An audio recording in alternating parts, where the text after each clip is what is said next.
Set 14 9 এবং 10 দাগের প্রশ্নগুলোর সমাধান নিয়ে আলোচনা করছি। 9 দাগের 1 নম্বরটিতে বলেছে 30 জন ছাত্রের ওজন দেওয়া রয়েছে কিলোগ্রাম হিসেবে। এই তথ্যগুলো দিয়ে আমাদের পরিসংখ্যা বিভাজন তালিকা তৈরি করতে হবে।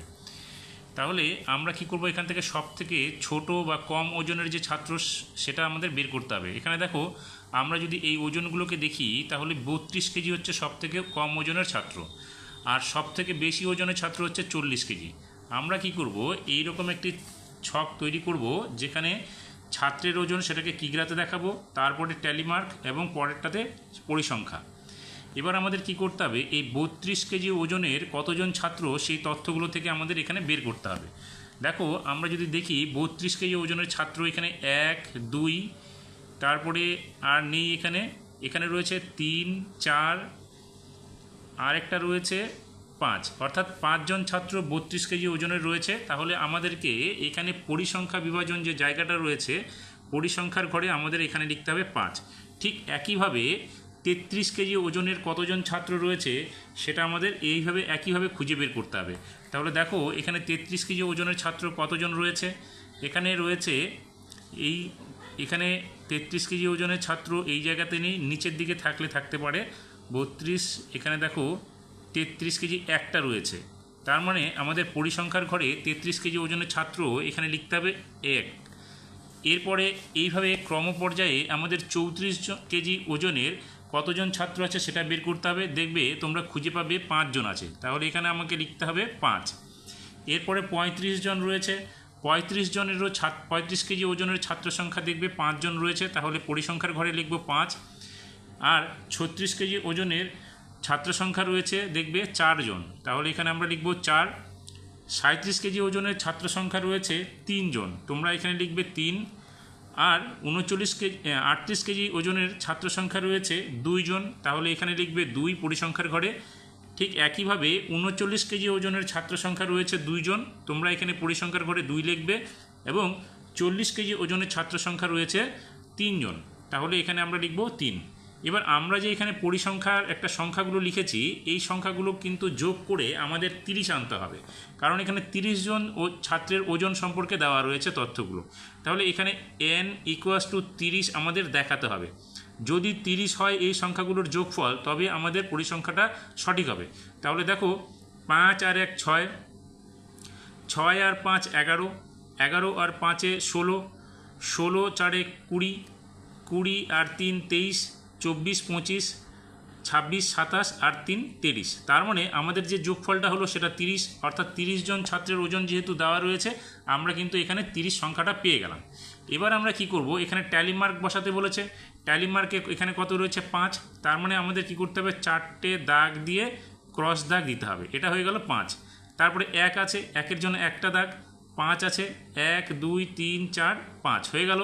এটাও 5 রয়েছে, তাহলে 1 2 3 4 ক্রস হয়ে গেল। তারপরে 4, 1 2 3 4, এখানে রয়েছে 3, 1 2 3, এখানে 2 1 2, এরপরে রয়েছে 2, এখানে দেব 1 2, এখানে 3 আছে, 1 2 3। এরপরে এখানে 2 নম্বর প্রশ্নটিতে বলেছে তোমাদের 25 জন বন্ধু কার প্রিয় খেলা কি তা নিচে দেওয়া হলো, তথ্যগুলো থেকে একটা স্তম্ভচিত্র অঙ্কন করতে হবে। এই তথ্যগুলো থেকে স্তম্ভচিত্র অঙ্কন করার জন্য আমরা কি করব, ভূমি বরাবর একটা সরলরেখা অঙ্কন করব এবং লম্ব বরাবর একটা সরলরেখা অঙ্কন করব। এটা মাথায় রাখতে হবে, ভূমি বরাবর এবং লম্ব বরাবর যে দুটি সরলরেখা অঙ্কন করেছি, সেই দুটি যে সরলরেখা হবে সেটা আমাদের যেন 90 ডিগ্রি কোণ করে অবস্থান করে। এবার কি করব, আমরা 1 সেন্টিমিটার অন্তর অন্তর এটাকে ভাগ করব, ভূমি বরাবর এবং লম্ব বরাবর। ভূমি বরাবর আমরা এখানে দেখাবো 1 সেন্টিমিটার হচ্ছে একজন বন্ধুকে, এখানে দেখব বন্ধুর সংখ্যা দেখাবো, আর নিচের দিকে আমরা প্রিয় খেলাকে অনুসরণ করব। তাহলে এখানে প্রিয় খেলা বলতে প্রথমে ক্রিকেট দেওয়া আছে, তারপর ফুটবল, তারপরে হকি, তারপরে ভলিবল, তারপরে কবাডি। আমরা কি করব, 1 সেন্টিমিটার অন্তর গ্যাপ করে আমরা এগুলো অঙ্কন করব। এখানে প্রথমে রয়েছে দেখো ক্রিকেট, ক্রিকেটের জন্য 6 রয়েছে, অর্থাৎ 6 জনের প্রিয় খেলা হচ্ছে ক্রিকেট, তাহলে আমরা এখানে 6-এর জায়গায় গিয়ে একটা স্তম্ভচিত্র অঙ্কন করব। তারপরে রয়েছে ফুটবল, ফুটবলের ক্ষেত্রে দেখবে 9 রয়েছে, 9 জনের প্রিয় খেলা ফুটবল, তাহলে 9 পর্যন্ত গিয়ে আমরা এখানে একটা স্তম্ভ অঙ্কন করব। হকিতে রয়েছে 2 জন, তাহলে 2-এর ঘরে গিয়ে 2-এর বরাবর গিয়ে আমরা একটা স্তম্ভচিত্র অঙ্কন করব। ভলিবলের ক্ষেত্রে এখানে 5 রয়েছে, অর্থাৎ 5 জনের প্রিয় খেলা হচ্ছে ভলিবল, তাহলে এখানে আমরা 5 বরাবর গিয়ে আমরা এখানে স্তম্ভ অঙ্কন করব।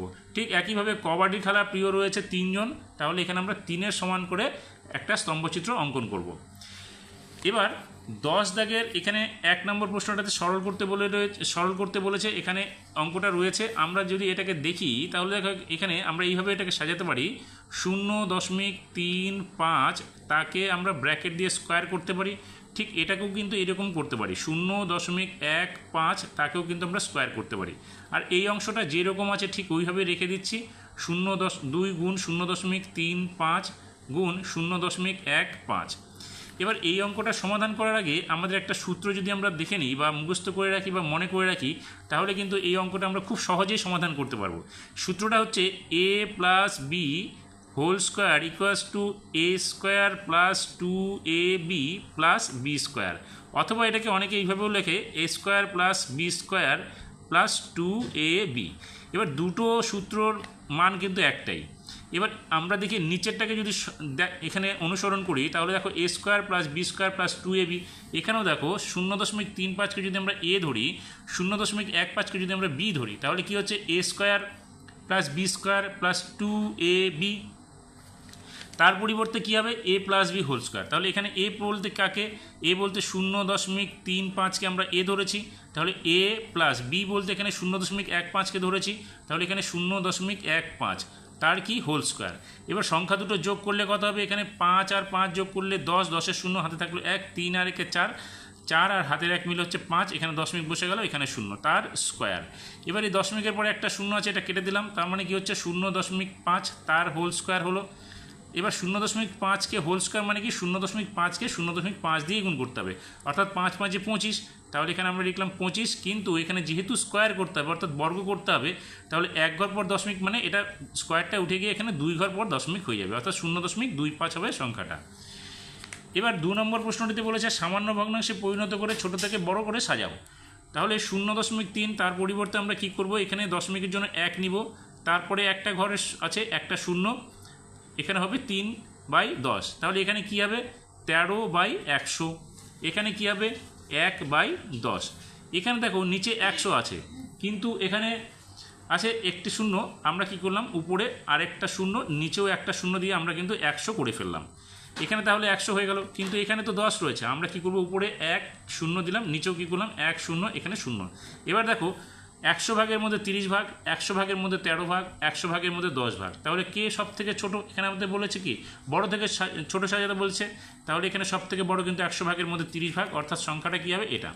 তার মানে এখানে কী হবে, আমরা যদি এটা বড় থেকে ছোট সাজাই তাহলে 0.3 সংখ্যাটা সব থেকে বড়, তারপরে হবে কত 13, তারপরে 10, তার মানে এখানে 0.13, তারপরে হচ্ছে 0.1, অর্থাৎ 0.1, এটা হয়ে গেল আমাদের বড় থেকে ছোট সাজানো। এরপরে যে 3 নম্বর প্রশ্নটি রয়েছে, বলেছে ভগ্নাংশগুলিকে শতকরা প্রকাশ করে মানের ঊর্ধ্বক্রমে সাজাতে বলেছে। তাহলে আমরা কি করব, এখানে পূর্ণ সংখ্যা রয়েছে, এটাকে আমরা কি করব সামান্য ভগ্নাংশে পরিণত করব, অর্থাৎ 5 একে 5 আর 2 যোগ করলে 7 হবে, 7/5। এটাকে শতকরা প্রকাশ করলে কত হবে, 100 দিয়ে আমরা গুণ করব, তাহলে 5 দিয়ে গুণ করলে এখানে হচ্ছে 20, তার মানে হচ্ছে 140%। এটাকে ভাঙালে কী হবে, 2 একে 2 আর 1 যোগ করলে 3, নিচে হচ্ছে 2 গুণ 100%, এটা কাটলে কত হবে 50 হবে, 50 সঙ্গে 3 গুণ করলে কত হবে 150%। তারপরে এখানে রয়েছে 10 একে 10, 10 আর 9 যোগ করলে কত হবে 19, তাহলে এখানে 19, নিচে হচ্ছে 10 গুণ 100%, তার মানে 10 দিয়ে 10কে কাটলে এখানে 100কে কাটলে 10 হবে, অর্থাৎ 19কে 10 দিয়ে গুণ করলে 190। এবার কি বলেছে আমাদের ঊর্ধ্বক্রমে সাজাতে বলেছে, ঊর্ধ্বক্রমে সাজাতে গেলে দেখো 140%, 150%, 190%, তার মানে সব থেকে ছোটো এটা, ঊর্ধ্বক্রমে মানে হচ্ছে ছোটো থেকে বড় সাজাতে হবে, তার মানে 140% কোনটা এটা, তাহলে 1/2/5 এটা হচ্ছে সব থেকে ছোটো, তারপরে একটু বড় হচ্ছে 150%, তার মানে 1/1/2, এবং সবশেষে হবে 190%, তার মানে হচ্ছে 1/9/10, তাহলে এখানে 1/9/10।